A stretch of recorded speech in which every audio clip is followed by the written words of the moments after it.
Artificial islands जजीरे बना दिए। हाँ। वो क्यों मोर्चे बने? नहीं मोर्चे नहीं, पानी के नहीं अंदर। वो तो ब्लेंडिंग बेस बनाए हैं। हाँ, वही मिसाइल और नेवल बिल्कुल। बेसेस बनाए। जब आप स्ट्रिंग ऑफ आइलैंड्स बनाना शुरू करते हैं और इस तरह से, तो इसके मतलब है कि आपने जो पुराना मुआहदा था कि हाँ चाइना, ताइवान चाइना का हिस्सा है, पुराना मायदा है, और उसी के बेसिस पे ये चल रही थी पॉलिसी।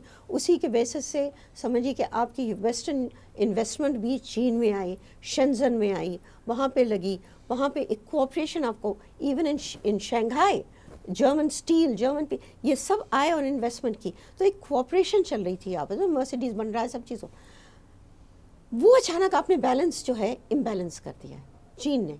उसमें देखो 4 रीफ हैं, 4 रीफ है, उस पर भी कब्जा कर लिया है चाइना ने। ये भी उनको सोचना चाहिए कि वो भी थ्रेटनिंग कॉल बन जाता है। नहीं, उसमें एक और एलिमेंट हुआ है कि वो जो आइलैंड था, त्याओ आइलैंड, जो जापान के पास था, वो उन्होंने ले लिया। तो अब चाइना उससे फील थ्रेटेंड है कि वो आइलैंड जो टेक्निकली जापानीज गवर्नमेंट को जाना था, वो किसी प्राइवेट आदमी को दे दिया गया। किसको दे दिया?